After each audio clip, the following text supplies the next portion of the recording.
Bismillahirrahmanirrahim. Assalamualaikum warahmatullahi wabarakatuh.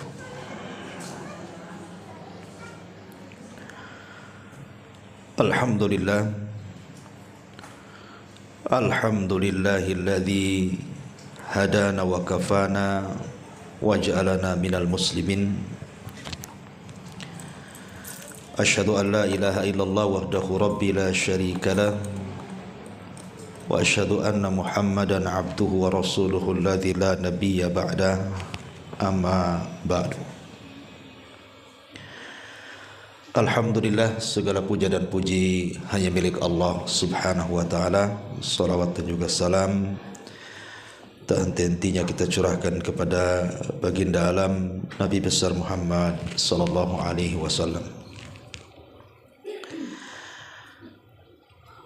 Pembahasan di pagi hari ini kita akan membahas amalan-amalan yang akan masuk ke dalam kuburan dan akan membela orang yang dalam kuburan dari para malaikat yang akan menyakiti kita dalam kuburan. Ma'asyiral muslimat yang dimuliakan Allah Azza wa Jalla, tentu juga masih ada kaitan dengan tazkiyatun nafas. Sebelum saya bahas apa saja amalan-amalan itu, baik, kita akan baca riwayatnya baru kita jelaskan. Disebutkan dari hadis Abi Hurairah radhiyallahu anhu. Hadis ini disahihkan oleh Al-Imam Al-Hakim berdasarkan syarat Muslim dan disepakati oleh Al-Imam Az-Zahabi. Tetapi sekelompok para ulama mengatakan bahwa isnadnya atau sanadnya tidak sampai sahih, tetapi derajatnya sampai kepada hasan, sebagaimana dijelaskan dalam kitab Majma' Az-Zawaid karya Al-Imam Al-Haythami, dan juga dicantumkan oleh Syekh Nasiruddin Al-Albani dalam kitabnya Sahihut Targhib dan juga Tarhib. Dari Abu Hurairah radhiyallahu an, Nabi sallallahu alaihi wasallam bersabda, innal mayyita idza wudi'a fi qabrihi innahu yasma'u hafqa ni'alihim hatta yuwalluna anhu. Sesungguhnya si mayat ketika diletakkan di kuburnya, maka ia mendengar suara sandal orang-orang yang mengantarkannya sampai mereka kembali pulang. Fa in kana mu'minan, kalau si mayat itu seorang mukmin, kanatis salatu inda ra'sihi, maka salat akan berada di sisi kepalanya. Wa kana siyamu an yaminihi, dan puasa ada di sebelah kanannya. Wa kanatiz zakatu an shimalihi, dan zakat di sisi kirinya. Wa kana fi'lul khairat min sadaqati wassilati wal ma'rufi wal ihsani ilan nas inda rijlaihi. Adapun perbuatan-perbuatan baik yang lainnya seperti sedekah, silaturahim, perbuatan ma'ruf dan kebaikan kepada manusia lain, maka akan berada di sisi kakinya. Fayu'ta min kibali ra'sihi, lalu malaikat akan mendatangi dari arah kepalanya. Fataqulus salatu, maka salat akan berkata, ma kibali madkhalun. Kata salat kepada malaikat yang hendak mendatangi dari arah kepalanya tersebut akan mengatakan, tidak ada jalan masuk dari arahku. Thumma yu'ta an yaminihi, maka malaikat akan mendatangi dari sebelah kanannya. Fayaqulu siyam, maka puasa akan berkata, ma kibali madkhal, tidak ada jalan masuk dari arahku. Thumma yu'ta an yasari, maka malaikat akan datang dari sebelah kiri. Fataqulus az-zakatu, maka zakat akan berkata, ma kibali madkhal, tidak ada jalan dari arahku. Thumma yu'ta min kibali rijlaihi, fataqulu fi'lul khairati min sadaqati wassilati wal ma'rufi wal ihsani ilan nas, ma kibali madkhal. Maka ketika malaikat mengarah dari arah kedua kakinya, maka berkatalah amalan-amalan kebaikan dari sedekah, silaturahim, perbuatan yang ma'ruf, berbuat ihsan kepada manusia, tidak ada jalan dari arah kami. Fayuqalu lahu, maka dikatakan kepada si mayat itu, setelah malaikat ini tidak bisa mendatangi dari arah kanan, dari arah kiri, akhirnya kemudian si mayat disuruh untuk duduk. Ijlis, duduk kamu.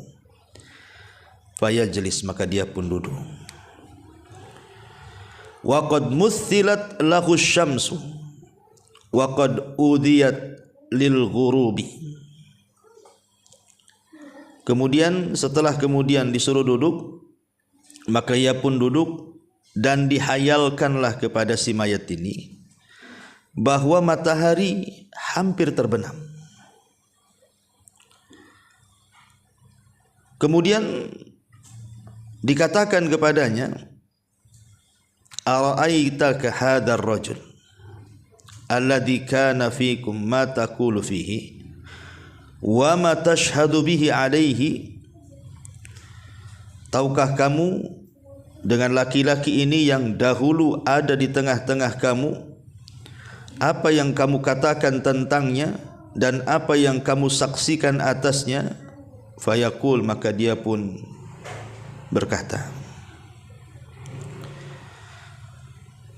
da'uni hatta usalli, jangan sibukkan dengan pertanyaan itu.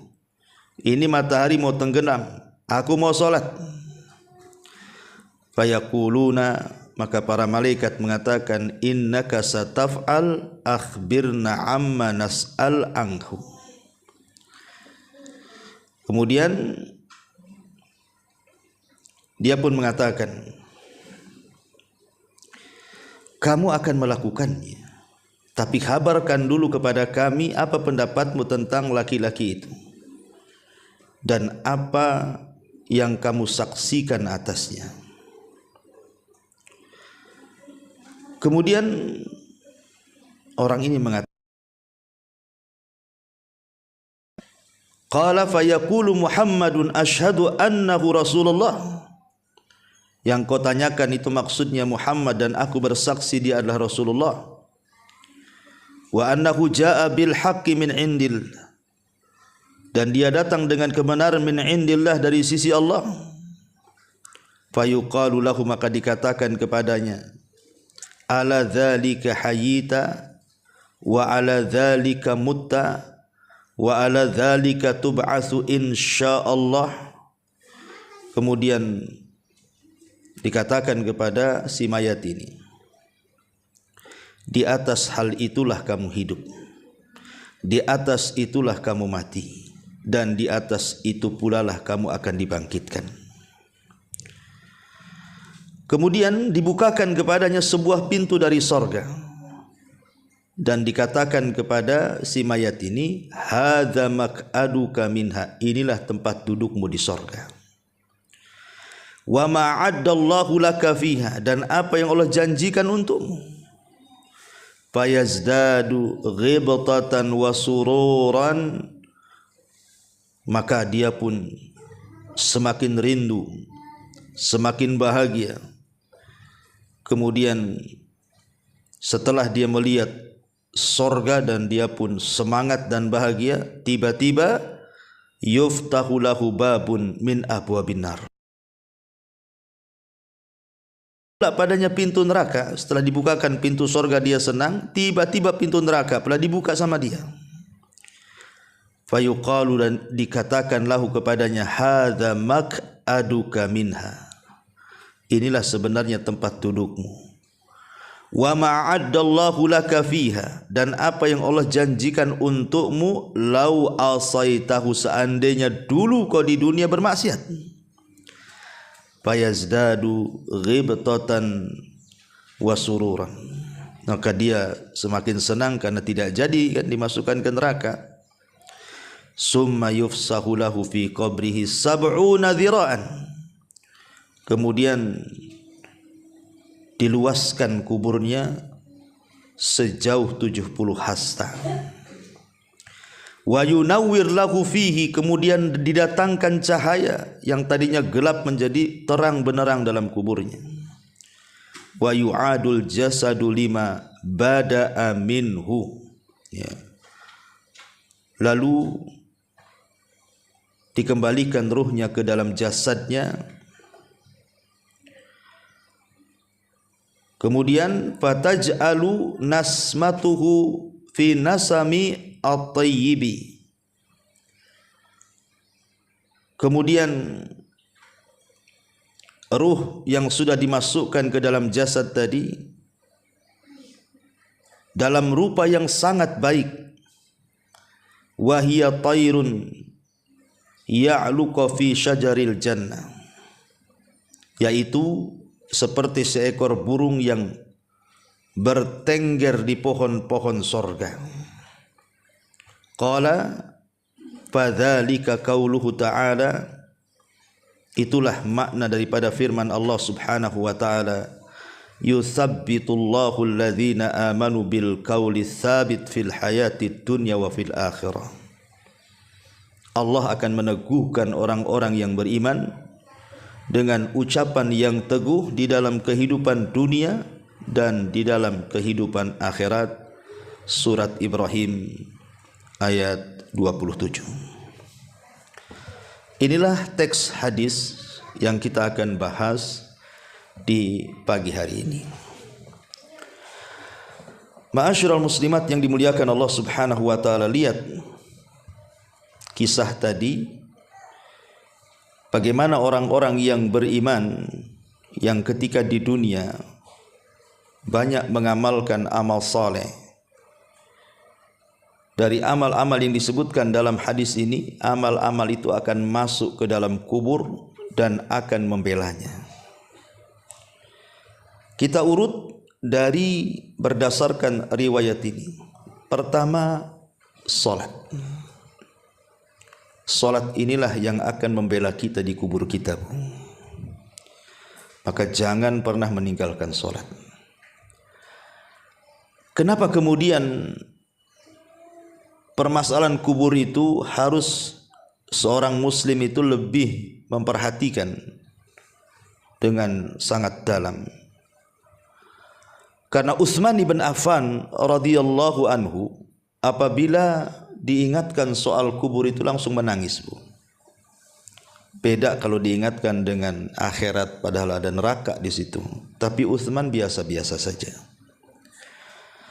Sehingga dikatakan kepada Utsman bin Affan radhiyallahu anhu, kenapa engkau apabila mendengar kisah-kisah tentang kuburan kau menangis?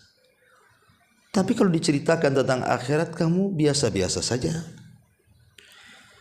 Maka Utsman bin Affan radhiyallahu anhu mengatakan, celaka kalian. Bukankah kubur itu raudun min riyadil jannah au hufratun min hufarin nar? Bukankah kuburan itu bisa jadi taman yang menuju ke taman-taman sorga, atau boleh jadi dia adalah sebuah gua yang menakutkan yang akan menembus neraka? Itulah aku menangis. Makanya dari sini salah satu amalan yang sangat luar biasa bisa menyelamatkan kita di kuburan itu adalah solat, karena solat akan masuk ke dalam kuburan kita dan dia akan menjaga kepala kita. Jelas-jelas dia membela ketika malaikat akan datang kepada kita.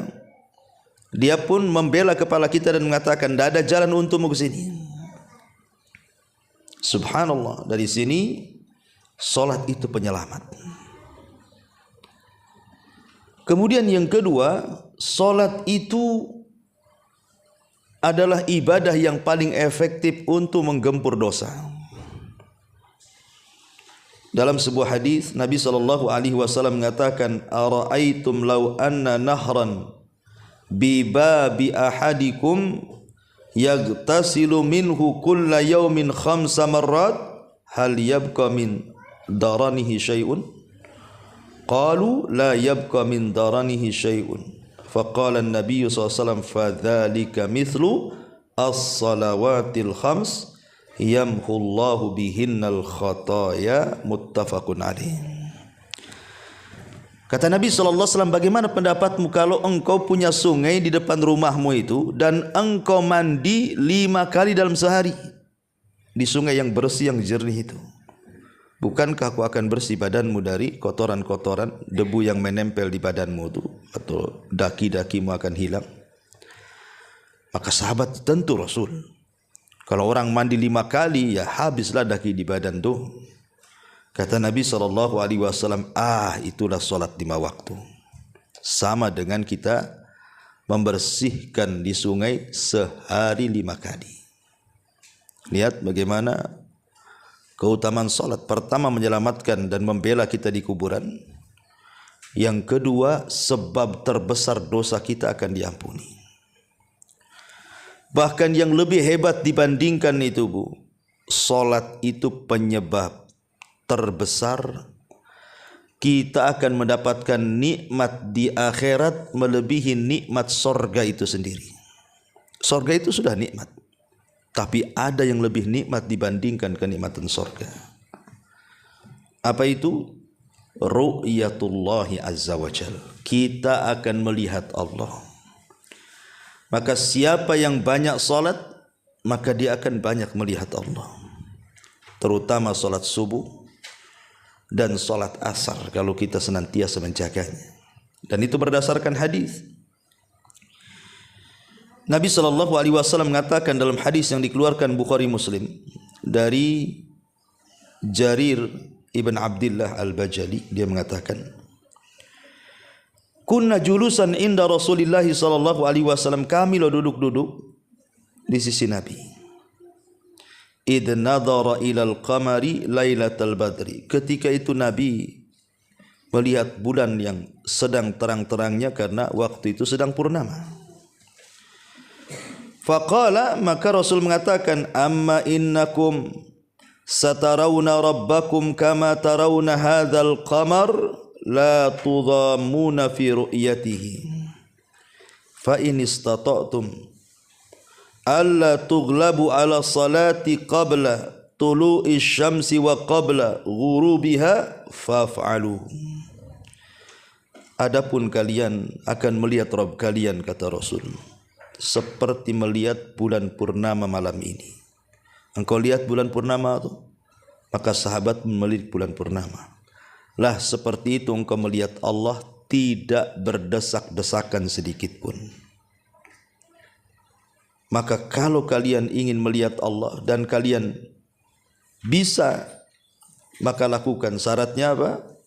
Kalau kalian mampu untuk tidak terkalahkan dengan sebuah solat sebelum terbit matahari, maksudnya solat fajar, wa qabla ghurubiha, dan solat subuh, maka kata Rasul sallallahu alaihi wasallam, faf'alu, lakukan.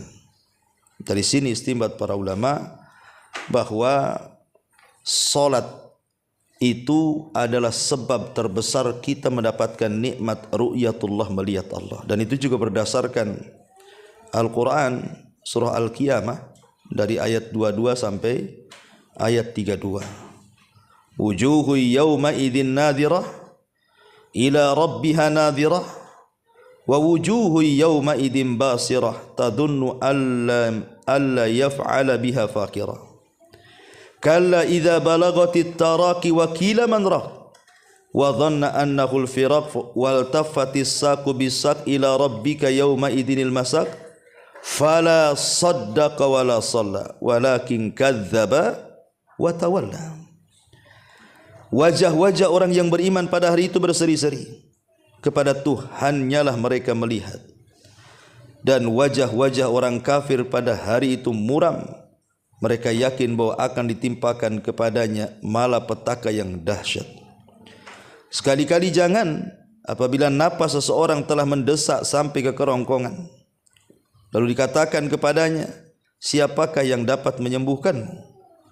Dan dia yakin bahwa sesungguhnya itulah waktu perpisahan dengan dunia, dan bertautlah betis kiri dan betis kanan, kemudian Tuhanmu lah pada hari itu kamu dihalau.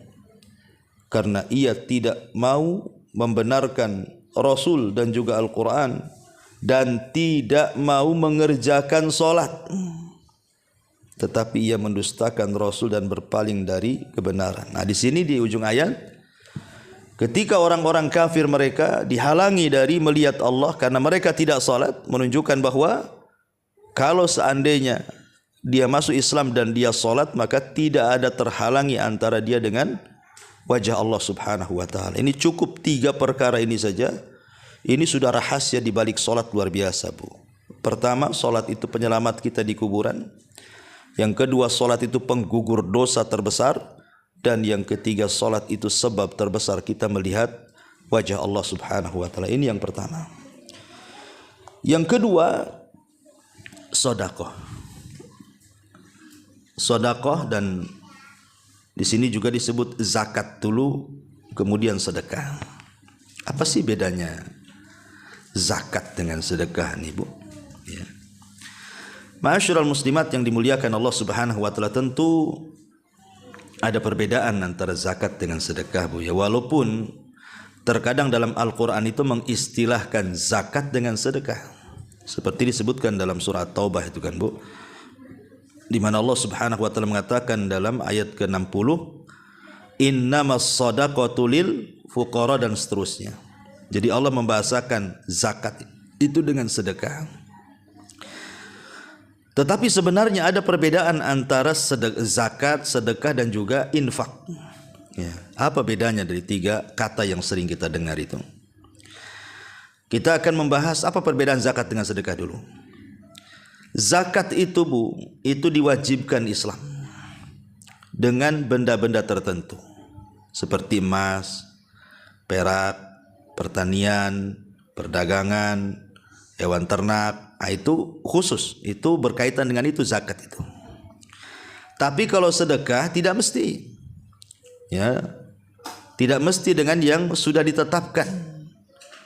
Pamannya kalau zakat ternak, ada unta, ada sapi, ada kambing. Kalau sedekah tidak perlu, boleh juga pakai ayam, kan itu ya. Mentok, bebek, terserah. Ya, lebih umum sedekah itu. Kemudian kalau zakat itu kan ditentukan tuh haul dan nisabnya, Bu. Harus setahun. Ya, kemudian ada nisabnya. Kalau sedekah kan tidak ditentukan, harus setahun, dan tidak ditentukan kadar nisabnya juga gitu ya. Kemudian yang ketiga, zakat itu diberikan kepada orang-orang tertentu yang disebutkan oleh surah At-Taubah 60 itu kan 8 asnaf. Tapi kalau sedekah sama orang kaya pun boleh. Ya, namanya sedekah, nolong, ya kan?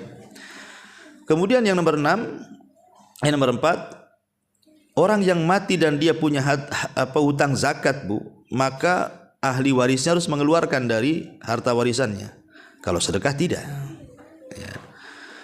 Kemudian yang nomor 5, orang yang tidak mau bayar zakat, Bu, itu akan diazab.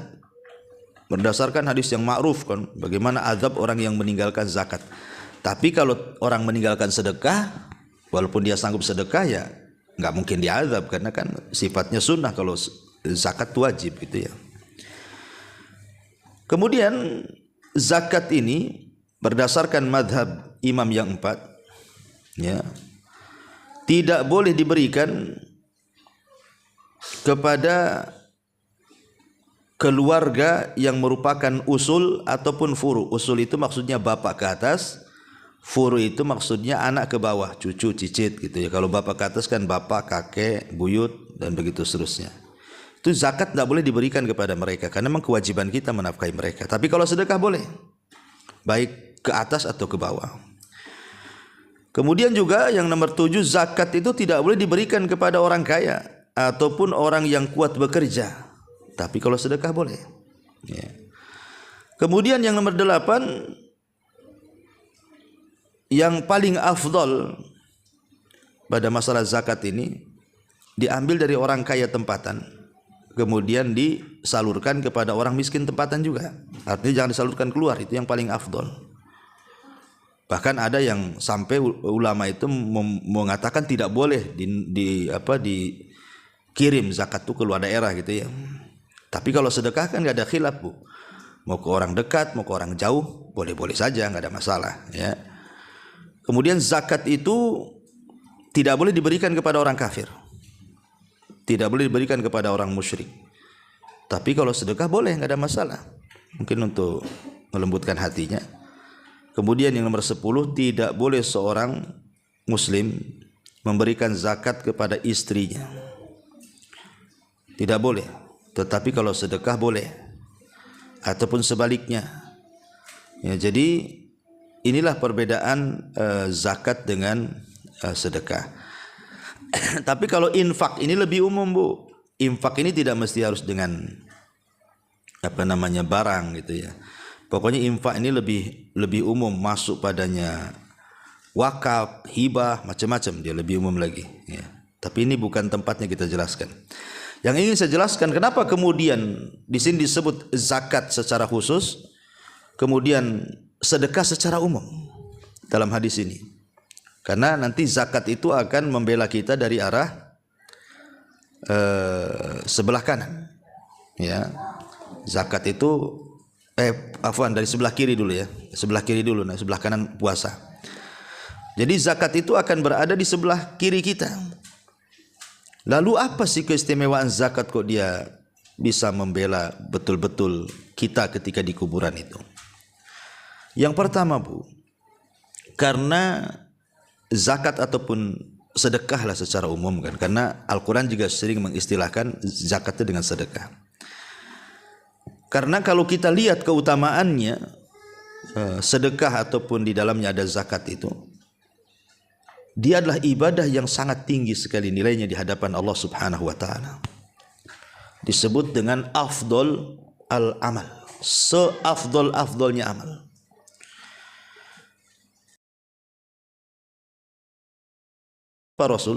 Maka Rasul mengatakan idkhal as-surur 'alal mu'min, memasukkan kebahagiaan kepada hati seorang mukmin. Dengan cara apa? Yaqdi an hudainan, ikut membayarkan hutang. Dan membayar hutang bisa dari uang zakat. Ya, jadi ada saudara kita terlilit hutang, kemudian kita punya tanggungan zakat, maka kita zakatkan kepada orang yang terlilit hutang supaya bayar hutang.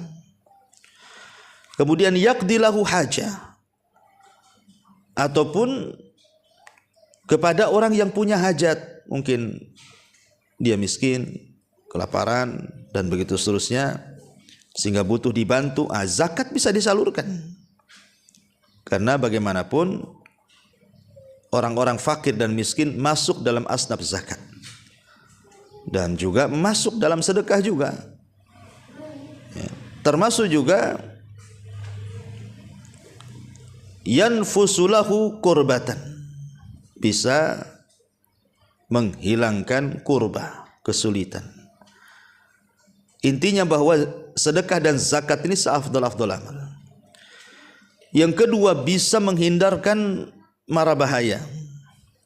Kata Nabi SAW, sana'iul ma'ruf taki masari as-su wal afat wal muhlikat.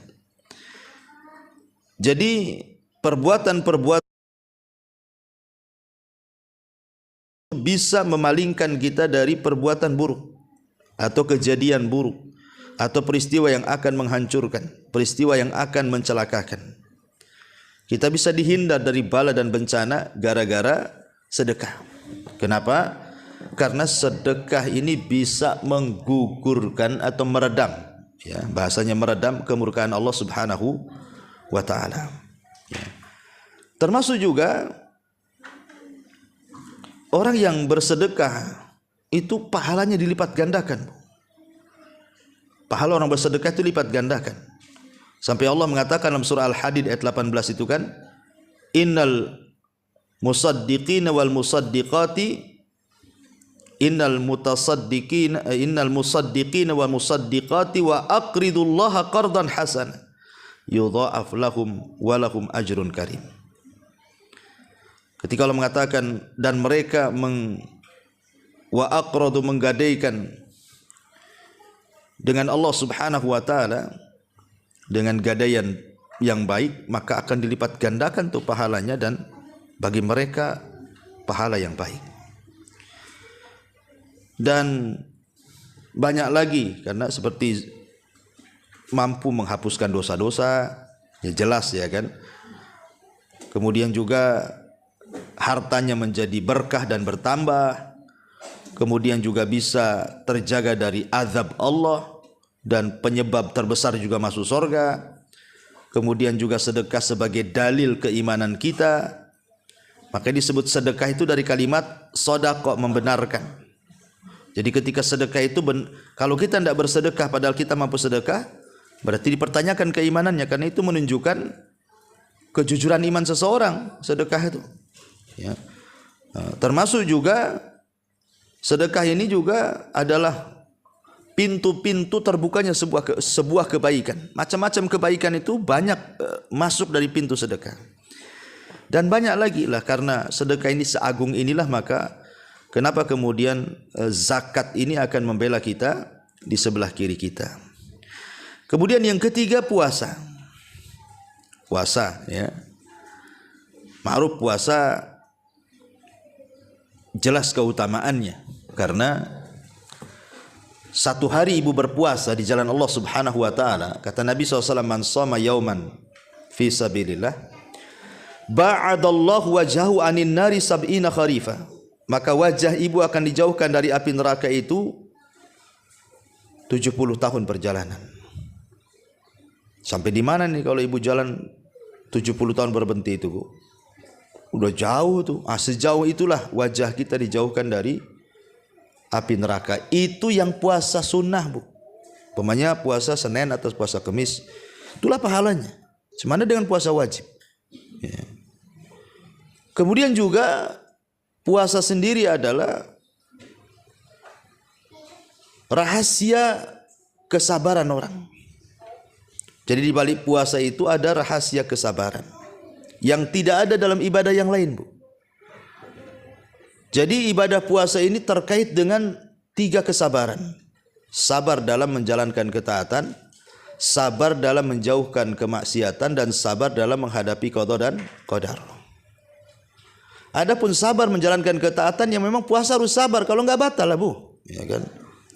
Kemudian yang kedua, sabar dari meninggalkan maksiat. Jangan sampai ketika berpuasa ibu gibah, habis puasanya pahalanya, percuma lapar-lapar kan gitu. Ataupun sabar dalam menghadapi qada dan qadar, karena rasa lapar, rasa haus itu bagian dari takdir Allah. Kalau orang tidak makan lapar, kalau orang tidak minum haus, itu sudah takdir, dan kita harus sabar di situ. Makanya ketika puasa mencakup 3 perkara ini, bahwa kandungan puasa ini luar biasa, karena dia adalah aplikasi atau perwujudan dari rasa sabar itu sendiri. Dan sabar ini adalah separuh sifat yang memasukkan kita ke surga. Kan ada 2 sifat kalau kita miliki, Bu. 2 sifat inilah penyumbang terbesar kita masuk surga. Pertama sabar, yang kedua syukur. Sabar akan musibah dan syukur akan nikmat. Orang kalau dihiasi dengan 2 sifat ini, inilah yang paling menonjol. 2 sifat orang itu sebab masuk surga. Jadi karena ada terkandung kesabaran puasa dan pahala puasa, pahala orang sabar itu jelas dalam Quran. Innama yuwaffas sabiruna ajrahum bighairi hisab.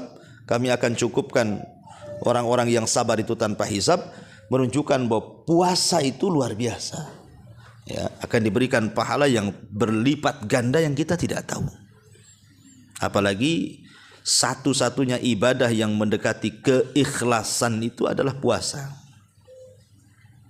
Kenapa saya katakan mendekati keikhlasan dibandingkan ibadah yang lain? Karena puasa nggak nampak, Bu.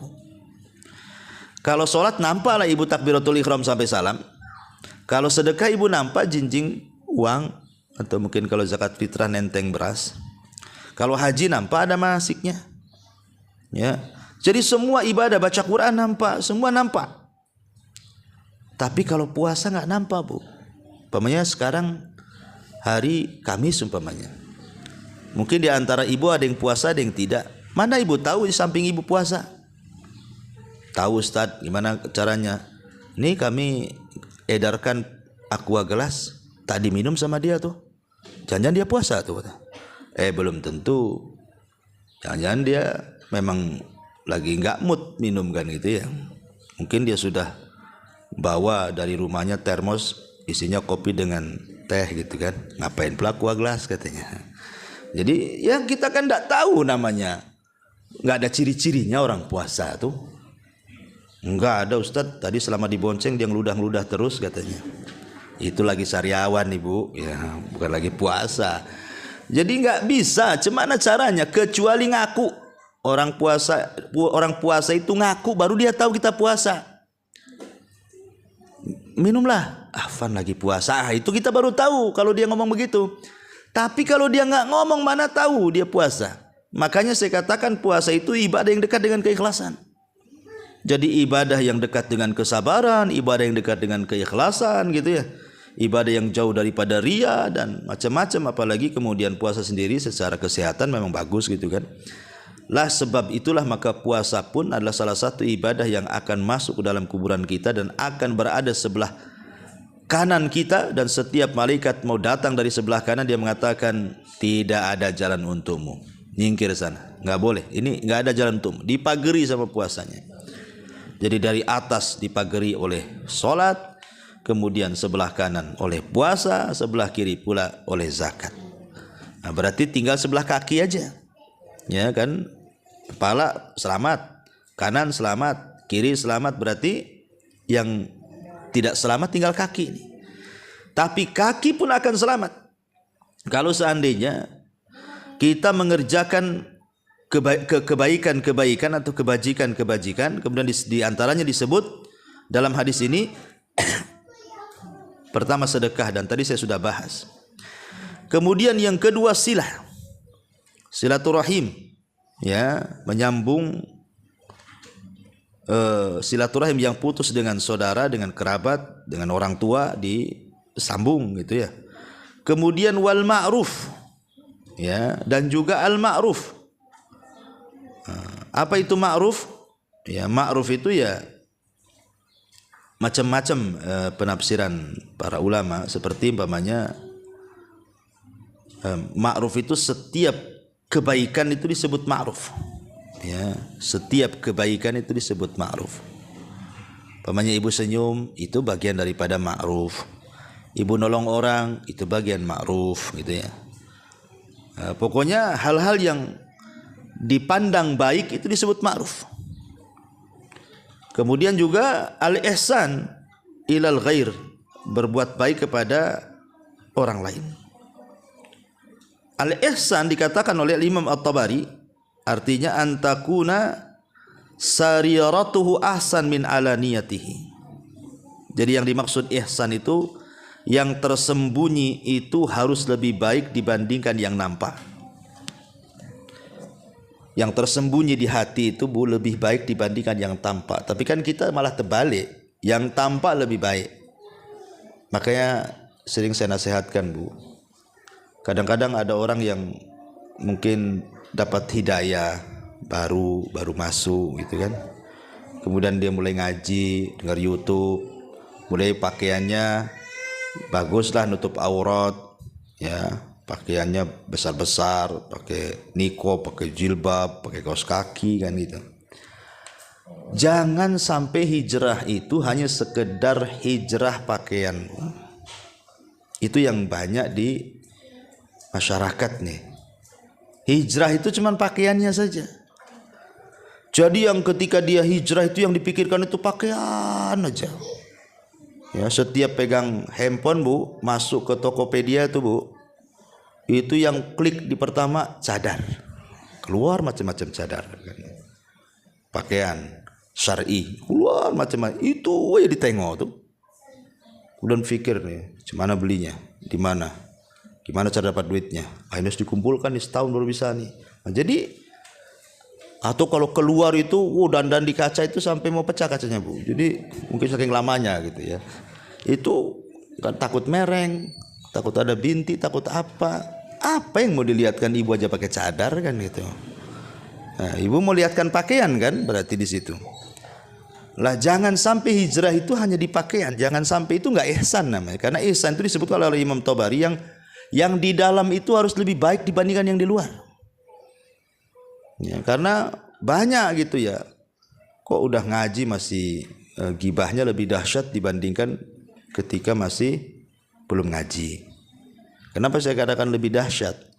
Karena kalau belum ngaji mungkin belum tahu ilmunya Bu, belum tahu dosanya. Yang gibah aja dia kerjanya. Ini udah ngaji, udah tahu dosanya. Ustaz-ustaz pun udah sering udah bolak-balik nasihati dari macam-macam ustaz. Tetap aja gibah. Gibahnya beda. Ya, kalau di masyarakat ya gibahnya ya umum lah.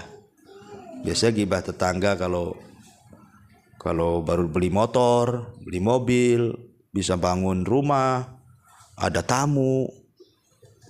Itu mulai itu digibahi mereka itu. Tapi kalau udah ngaji, ya itu juga bagian gibah. Tapi biasanya gibahnya lain. Ya gibahnya agak syar'i lah. Nggak ada gibah syar'i itu ya. Ya gibah ya dosa lah.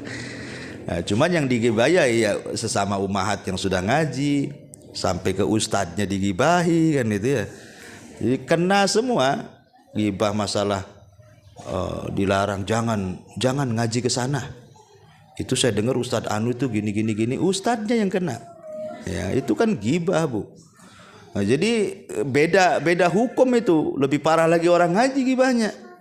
Karena dia tahu hukum masalahnya. Jadi saya nasihatkan Bu, kalau bisa hijrah ya hijrah. Mendingan hijrah hatinya daripada pakaiannya, daripada hijrah pakaian hatinya. Tak pula tak hijrah masih kotor, masih penuh hasad, dengki dan begitu seterusnya. Karena itu belum sampai ke taraf ihsan namanya. Lah ihsan juga disebutkan dalam sebuah riwayat dari Musnad Abi Hanifah rahimahullahu taala. Dia mengatakan qala al-ihsan an ta'mala lillah. Tiap yang kita beramal ditujukan kepada Allah itulah ihsan. Dan dalam riwayat Muslim antahsyallaha ka'annaka tarahu fa innaka illam takun tarahu fa innahu yara. Jadi ihsan itu seolah-olah engkau takut kepada Allah. Kalaupun tidak bisa maka yakinlah Allah melihat kita. Ya. Intinya bahwa ihsan itu kalau diterjemahkan adalah kebaikan. Dan kebaikan itu sering saya ulang-ulang Bu. Ya, jangan meremehkan sekecil apapun kebaikan. Walaupun kecil. Jangan. Karena kecil ini terkadang bisa menyelamatkan orang dari neraka dan dimasukkan ke surga. Sampai-sampai Rasul mengatakan fattaqun nar walau bisyikit tamrah. Takutlah akan neraka walaupun kau sedekah dengan separuh biji kurma. Separuh kurma itu mana mengenyangkan Bu. Tapi Rasul mengatakan seperti itu. Karena nanti pada hari kiamat itu ada orang-orang Bu diletakkan di tempat yang paling tinggi di antara sorga dan neraka, yang disebut dengan Ashabul A'raf. Ashabul A'raf itu diletakkan di tempat yang tinggi sekali. Kalau dia memandang sorga, pengenlah dia masuk sorga. Kalau dia memandang neraka, nampaklah kawan-kawan dia yang bejat-bejat itu di neraka. Dia pun mencaci maki orang-orang yang masuk neraka, kemudian dia pun takut kalau dimasukkan ke dalam neraka. Kenapa coba Ashabul A'raf itu kok diletakkan di tengah-tengah gitu? Padahal kebaikannya banyak, Bu. Harusnya kan dia masuk surga. Rupanya yang menghalangi dia masuk surga karena kejahatannya sama dengan kebaikannya. 50-50, 50%, 50%. Sehingga dia tidak masuk surga karena kejahatannya 50%, tidak bisa dimasukkan ke neraka karena ada kebaikan 50%. Coba kalau seandainya dari 50% yang ia punya dari kebaikan itu, mungkin ditambahlah dengan cara tadi infak walaupun separuh kurma. Kan ada nambah poin, Bu. Oke lah nambah poin 1. Atau dengan 1 rakaat salat witir, atau 1 ayat dalam Quran. Tentukan dari yang tadinya 50% ke 50%, anggaplah kebaikannya tambah 1, 51% kebaikannya, dan keburukannya 49%, yakin masuk surga, Bu. Tapi sebaliknya kalau angka 1 itu dipindah ke keburukan, kebaikannya 49%, kemudian keburukannya 51%, wah itu dipastikan masuk neraka, Bu. Karena manusia itu terbagi menjadi 3 kelompok. Kelompok yang pertama yang berat timbangannya, walaupun hanya 1%, direct masuk surga, nggak ada cerita neraka. Kedua, orang yang berat timbangan buruknya, direct masuk neraka. Ya tentu tergantung amalannya, apakah dia lama atau tidak neraka. Kemudian yang ketiga yang tengah-tengah, kebaikan dan keburukannya sama, itulah Ashabul A'raf.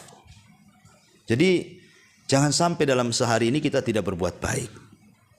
Ya mungkin berbuat baik itu kan maksudnya baik kepada diri sendiri, kepada orang lain atau kepada Allah. Banyak kok caranya kok kita bisa mendapatkan pahala dalam 1 hari itu. Jangan 1 hari 1 detik pun itu ibu bisa dapat pahala. Zikir aja lah, subhanallah, nggak sampai 1 detik dapat pahala.